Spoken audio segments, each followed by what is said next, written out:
José Arcádio Buendia passava as noites dando voltas pelo quarto, pensando em voz alta, buscando a maneira de aplicar os princípios do pêndulo, as carretas de boi, as lâminas do arado, a tudo que fosse útil quando posto em movimento. Fatigou-se tanto com a febre da insônia que certa madrugada não conseguiu reconhecer o ancião de cabeça branca e gestos incertos que entrou no seu quarto. Era Prudêncio Aguilar. Quando enfim o identificou, assombrado de que os mortos também envelheceram, José Arcádio Buendia sentiu-se sacudido pela nostalgia. Prudêncio exclamou: Como é que você veio parar tão longe? Depois de tantos anos de morte, era tão intensa a saudade dos vivos, tão urgente a necessidade de companhia, tão aterradora a proximidade da outra morte que existia dentro da morte, que Prudêncio Aguilar havia terminado por gostar do pior de seus inimigos. Levava muito tempo procurando por ele. Perguntava aos mortos de Rioacha, aos mortos que chegavam do vale de Upar, aos que chegavam do Pantanal, e ninguém sabia dar com ele, porque Macondo era um povoado desconhecido para os mortos, até que chegou Melequíades e apontou um pontinho negro nos coloridos mapas da morte.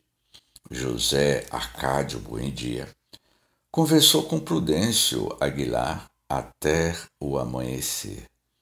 Poucas horas depois, estragado pela vigília, entrou na oficina de Aureliano e perguntou: Que dia é hoje?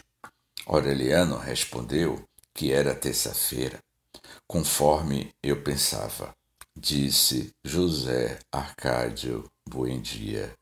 Mas, de repente, percebi que continua sendo segunda-feira, como ontem. Olhe o céu, olhe as paredes, olhe as begônias. Hoje também é segunda-feira. Acostumado com as suas manias, Aureliano não deu importância. No dia seguinte, quarta-feira, José Arcádio Buendia voltou à oficina. Isso é um desastre, disse.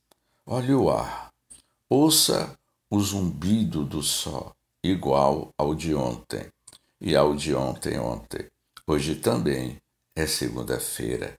Naquela noite, Pietro Crespi encontrou na varanda, chorando, o chorinho sem graça dos velhos, chorando por Prudêncio Aguilar, por Melequíades, pelos pais de Rebeca, por seu pai, por sua mãe, por todos os que conseguiam recordar que estavam sozinhos na morte.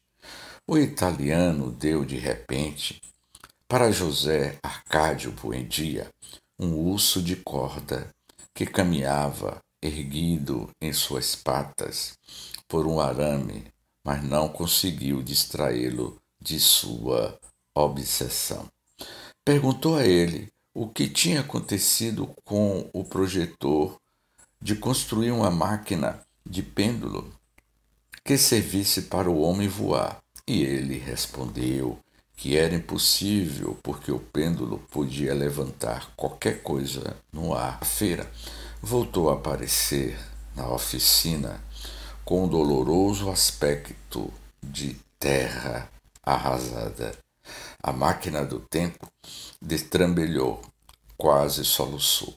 E Úrsula e Amaranta tão longe, Aureliano respondeu como se ele fosse uma criança, e ele assumiu um ar submisso. Passou 6 horas examinando as coisas, tratando de encontrar uma diferença em relação ao aspecto que tinha no dia anterior, na esperança de descobrir nelas alguma mudança que revelasse o transcurso do tempo. Passou a noite inteira na cama, com os olhos abertos, chamando Prudêncio Aguilar, chamando Meliquíades, chamando todos os mortos, para que fossem compartilhar sua mágoa sem fim. Mas ninguém acudiu. Na sexta-feira, antes que alguém se levantasse, voltou a vigiar a aparência da natureza, até que não teve a menor dúvida de que continuava a ser segunda-feira. Então, agarrou a tranca da porta e, com a violência selvagem de sua força descomunal, destroçou até fazer virar pó os aparelhos de alquimia, o gabinete da guerreterapia, a oficina de alvesaria, gritando feito endemoniado no idioma altiçoante, e fluindo mais completamente incompreensível. Estava a ponto de acabar com o resto da casa, quando Aureliano pediu ajuda aos vizinhos.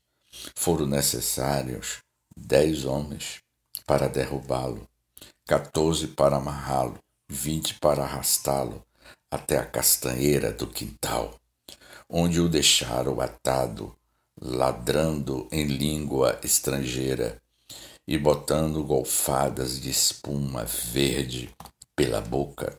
Quando Úrsula e Amaranta chegaram, ele ainda estava amarrado pelas mãos e pelos pés ao tronco da castanheira, empapado de chuva e no estado de inocência total. Falaram com ele, e ele olhou para elas sem reconhecê-las e disse algo incompreensível. Os sons e os tornozelos, ulcerados pelas pressões das cordas, e deixou-o amarrado somente pela cintura. Mais tarde, construiu um telhadinho de sapé para protegê-lo do sol e da chuva. Do livro Gabriel Garcia Marques, 100 anos de solidão.